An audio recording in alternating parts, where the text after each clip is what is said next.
भगवते वासुदेवाय। ओम नारायणाय। अगली कथा सुखदेव जी का परीक्षित से मोहिनी रूप की सुंदरता वर्णन करना। इतनी कथा सुनकर परीक्षित ने पूछा, हे सुखदेव स्वामी, मोहिनी रूप कैसा सुंदर था जिसे देखकर सब देवता व दैत्य ऐसे मोहित हो गए कि दैत्यों को अमृत पीना भूल गया। सुखदेव जी ने कहा, हे राजन, हम उस रूप का वर्णन कहाँ तक तुमसे करें। वह मोहिनी रूप ऐसा सुंदर था कि जिसे देखकर महादेव जी भी, जिन्होंने कामदेव को भस्म किया था, मोहित हो गए थे। देवता दैत्य और मनुष्य आदि की कौन गिनती है जो अपने को संभाल सके। यह कथा इस तरह है कि एक दिन पार्वती जी ने शिव शंकर जी से कहा कि विष्णु भगवान ने जिस स्त्री रूप से दैत्यों को मोहित किया था, उस रूप को मैं देखना चाहती हूँ। यह सुनते ही शिवजी पार्वती समेत नंदीगण पर चढ़कर बैकुंठ में नारायण जी के पास गए। विष्णु भगवान ने आदर पूर्वक उन्हें बैठाकर पूछा कि आज किधर चले। महादेव जी ने उनकी स्तुति करके विनय पूर्वक कहा, हे दीनानाथ, जिस स्वरूप से आपने दैत्यों को मोहित किया था, उस मोहिनी रूप को मैं भी देखना चाहता हूँ। बैकुंठनाथ बोले, हे महादेव जी, मोहिनी रूप के देखने से कामवश होकर विहल हो जाओगे।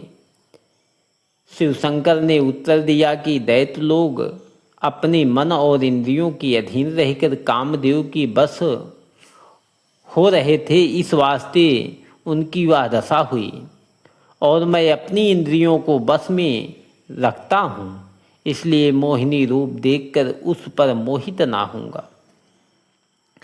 पार्वती भी उस रूप को देखना चाहती हैं। जिस तरह आप हमारी विनती सदा मानते थे, उसी तरह यह इच्छा भी पूर्ण कीजिए।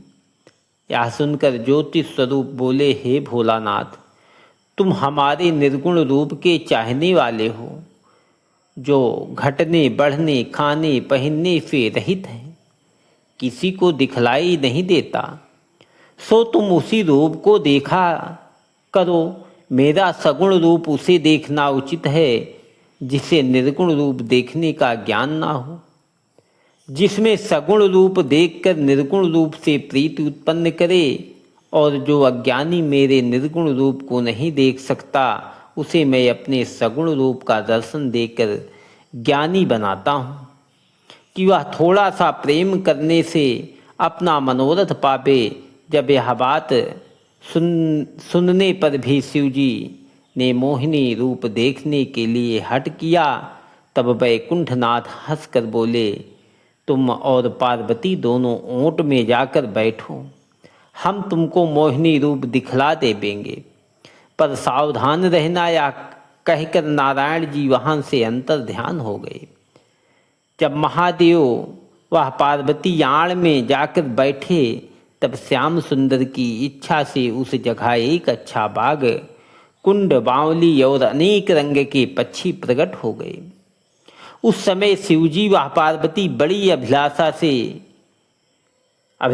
से चारों ओर देखकर आपस में कहते थे कि देखना चाहिए कि वह रूप किधर से प्रकट होता है।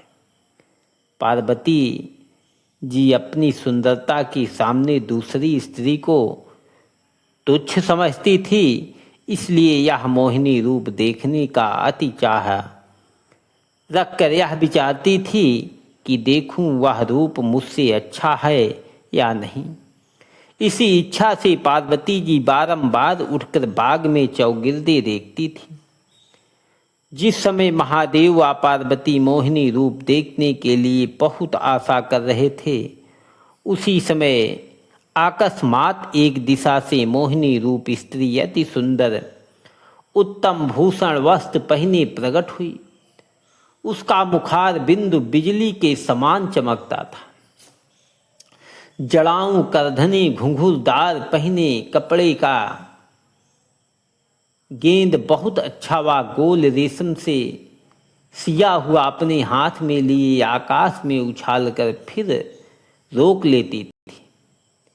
गेंद उछलने और नीचे ऊपर देखने के समय अनार फल के सदृश उसके स्तन दिखलाई देते थे और देखने वाले का मन चलायमान हो जाता था।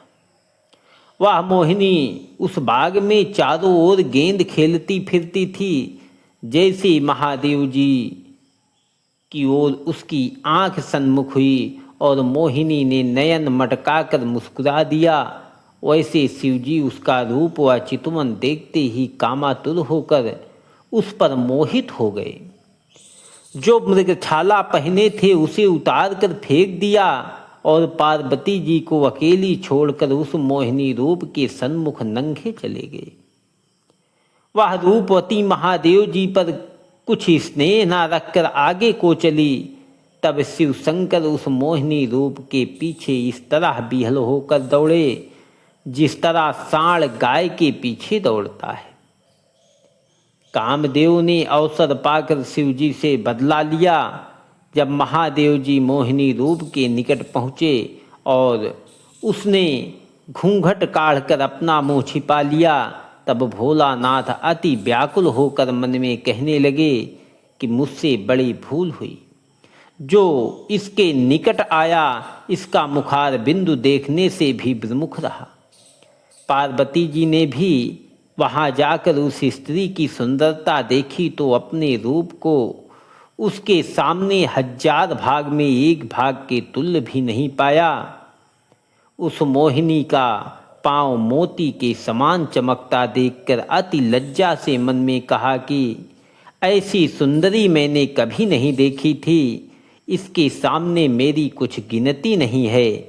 जब महादेव जी कामातुर होकर अति व्याकुल हुए तो दौड़कर उस मोहिनी को अपने गले से लगा लिया। सो वह छिटक कर आगे को चली। जब गोद में लेने से शिवजी अति बिहल हो गए तब वे उसके पीछे पकड़ने के लिए दौड़े, पर वह मोहिनी इस तरह चमक कर निकल जाती थी कि दौड़ने पर भी शिवजी का हाथ उसके अंग तक नहीं पहुंचता था। उसी समय वह सुंदरी एक बेर महादेव जी की दृष्टि से अंतर्ध्यान होकर एक क्षण में फिर प्रकट हुई। तब शिवजी ने झपट कर उसे पकड़ लिया, पर वह महादेव जी को झटक कर बिलग हो गई। जब इस तरह खींचा खींची में मोहिनी रूप का वस्त्र ढीला होकर गिर पड़ा, तब शिवजी ने उसे नंगी देखा और कामवश होकर उसे गोद में उठा लिया। भगवान की इच्छा अनुसार उसे गोद में लिए हुए उसी तरह ऋषिश्वर व मुनीश्वर के स्थान पर भटका किए। जब शिवजी बहुत दौड़ने से थक गए और ऋषिश्वर और मुनीश्वर के निकट अति लज्जित हुए और मोहिनी रूप को गोद में लेने से उनका ज्ञान व धैर्य छूटकर ब्रीह गिर पड़ा, तब मोहिनी भगवान उनकी यह दशा देखकर वहां से अंतर ध्यान हो गई। सो जहां महादेव जी का ब्रीह गिरा था वहां सोना चांदी और पारे की खान उत्पन्न हुई। ब्रीह गिरने और मोहिनी रूप के अंतर ध्यान होने से महादेव अति लज्जित व उदास होकर एक वृक्ष के नीचे बैठ गए और यह सोचने लगे कि कदाचित फिर वह मोहिनी प्रकट हो। उसी समय पार्वती जी वहां पहुंच गई। उन्हें देखते ही महादेव जी ने अति लज्जित होकर मन में कहा कि देखो, मैं काम क्रोध मोह लोभ को अपने बस में करके हजारों वर्ष समाधि में बैठा था, सो इस मोहिनी रूप के देखने से सब ज्ञान भूलकर बिहल हो गया और उसके पीछे पागल के समान दौड़ता रहा। अपना धैर्य व बड़ाई छोड़कर मुनियों व ऋषिश्वर के निकट अपना उपहास कराया। इससे मुझे मालूम होता है कि मैं कामदेव को अपने बस में कहकर नारायण जी से मोहिनी रूप देखने का हट गया था। इसी वास्ते गर्भ प्रहारी भगवान ने ज्ञान हर कर मेरी यह दशा की। संसार में जो लोग अपने ज्ञान का गर्भ करते हैं उनको मूर्ख समझना चाहिए। परमेश्वर की माया ऐसी प्रबल है कि जिससे कोई नहीं छोड़ सकता। ऐसा विचार कर महादेव जी अति चिंता करने लगे। जब परमेश्वर ने देखा कि भोलानाथ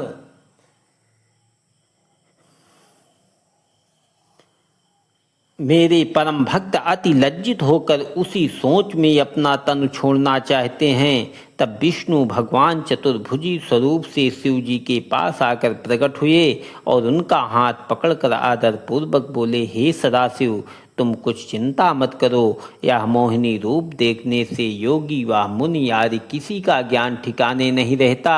माया रूपी स्त्री की चाह से बड़े बड़े ऋषीश्वर महात्मा और संसारी जीव अपना धर्म कर्म छोड़ देते हैं। इस माया रूपी समुद्र में चैतन्य रूप कौन नहीं डूबा। इस सागर से कोई बाहर नहीं निकल सकता। बहुत से देवता दैत्य मनुष्य ज्ञानी लोग कामदेव के मद में नष्ट होकर काम रूपी सत्व से हार मान गए।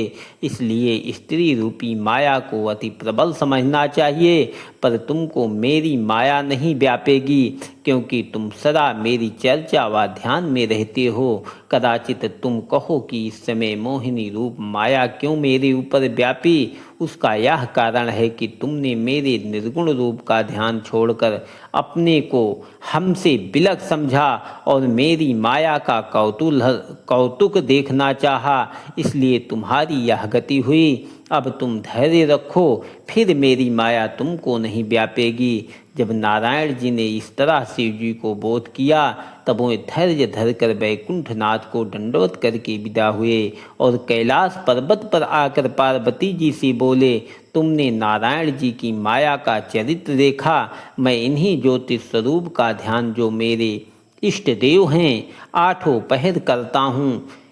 इतने कथा सुनाकर सुखदेव जी बोले, हे राजन, जो मनुष्य समुद्र मंथन की कथा सुनकर कोई उद्यम का आरंभ करे, तो उस व्यापार में उसका मनोरथ पूर्ण होता है। ओम नमो भगवते वासुदेवाय। ओम नारायणाय नमः।